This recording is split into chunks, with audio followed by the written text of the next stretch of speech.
Hello दोस्तों, स्वागत है आप सभी का मेरे चैनल पर। और मेरा एग्ज़ाम हो चुका है और इस वीडियो में मैं आपको एग्ज़ाम का रिव्यू देने वाली हूँ, मेरे एग्ज़ाम का भी। और क्या चीज़ें एग्ज़ाम में टफ़ आ रही हैं, कैसा कट ऑफ जा सकता है, और जिसका 13 तारीख को एग्ज़ाम है उनको क्या चीज़ें ध्यान में रखनी चाहिए, और सारी चीज़ों का मैं आपको एक ब्रीफ में चीज़ें बता रही हूँ। तो सबसे पहले जब मेरा एग्ज़ाम हुआ तो मैं ये सोच रही थी कि जैसे कि मैं यहाँ से सोच कर गई थी कि मैं सबसे पहले जीएस अटैम्प्ट करूँगी, उसके बाद मैथ और उसके बाद रीजनिंग, है ना। ये मैंने लास्ट वीडियो में भी आपको बोला था। पर मैंने एक चीज़ नोटिस की कि मैंने जीएस को पहले अटैम्प्ट किया, पर जीएस के क्वेश्चन जो है वो काफ़ी हार्ड हैं और 3 से 4 लाइन के हैं।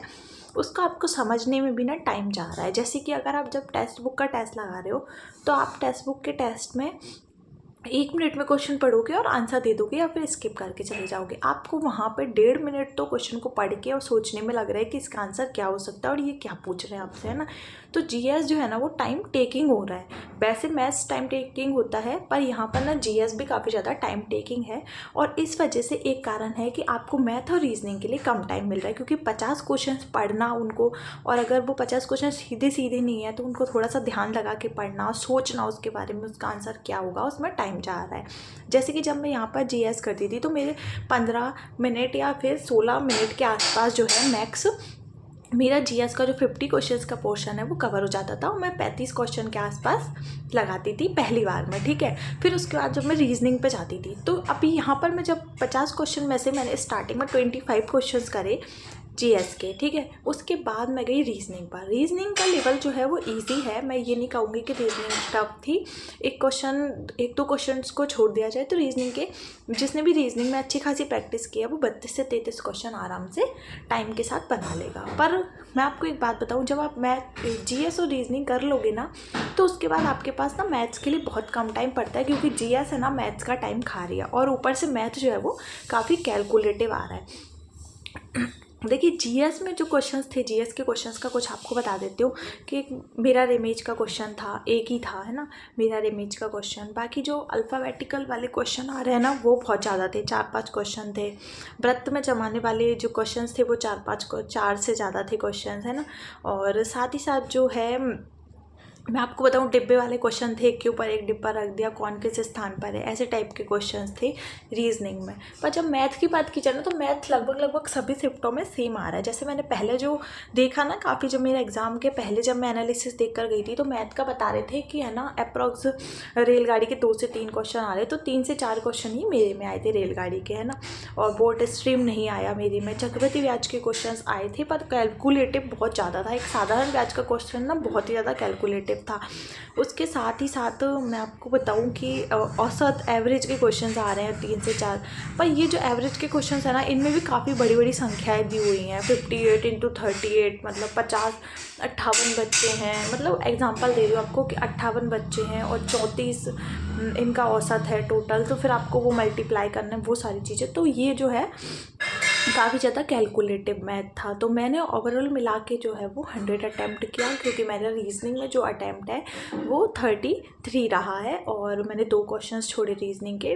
मुझे एक गलत लग रहा है शायद, पता नहीं, या मुझे नहीं आया, और एक जो क्वेश्चन है वो मुझे आया ही नहीं, कुछ अल्फ़ाबेटिकल ऑर्डर वाला था।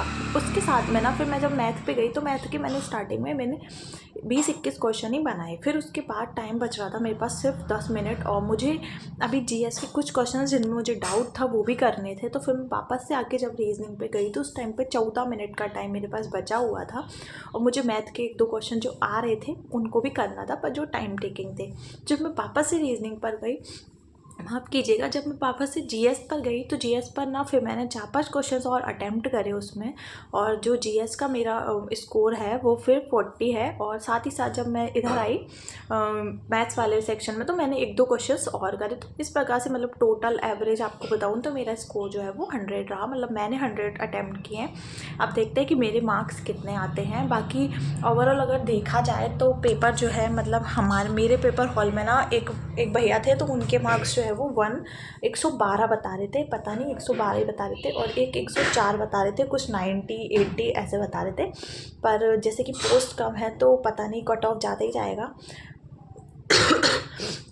पर ये है कि जिसका भी 13 तारीख को एग्ज़ाम है, आई थिंक 13 लास्ट है एग्ज़ाम की, और जिसका भी 13 तारीख को एग्ज़ाम है, देखिए एक कुछ दिनों में कोई प्रिपरेशन नहीं होती है। मैं आपको जीएस के कुछ क्वेश्चंस बता देती हूँ जिससे कि आपको जीएस की चीज़ों में थोड़ा सी हेल्प हो जाएगी। जैसे कि आप जो है मुख्यमंत्री और राज्यपाल याद करके जा सकते हो क्योंकि वो आ रहे हैं, ठीक है।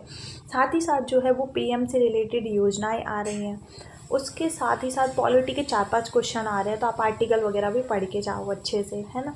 उसके अलावा अगर बात की जाए तो ओलंपिक से क्वेश्चन आ रहे हैं, खेल से क्वेश्चन आ रहे तो खेल पढ़ के जाओ, है ना। एक आईपीएल या फिर क्रिकेट का क्वेश्चन था, आईपीएल से था या T20 से था, मुझे याद नहीं है, पर एक क्वेश्चन आया था।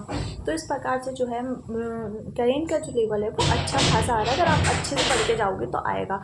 पर कुछ क्वेश्चन 2023 के भी आ रहे हैं जो कि करेंट के मुझसे तो नहीं बने। 2023 की करेंट भी आ रही है, थोड़ी सी डीप में थी। और बाकी जो है आप लोग वो ये चीज़ें ज़रूर देख कर चले जाओ, जैसे कि ये ओलंपिक वगैरह अभी हाल ही के, और ध्वजवाहक वगैरह, समापन समारोह में ध्वजवाहक किसने कितने पदक जीते, और ये सारी चीज़ें, है ना। और साथ ही साथ जैसे कि ये मुख्यमंत्री और राज्यपाल जो नए अपॉइंट हुए वो, और स्टार्टिंग का जो स्पीडी का पेज रहता है ना अपॉइंटमेंट वाला, वो ये सारी चीज़ें आप ज़रूर देख कर जाओ। और ये था मेरा एग्ज़ाम रिव्यू। आप लोगों को अच्छा लगा हो तो लाइक करना, शेयर करना, सब्सक्राइब करना। मिलते हैं नेक्स्ट वीडियो में। Bye bye.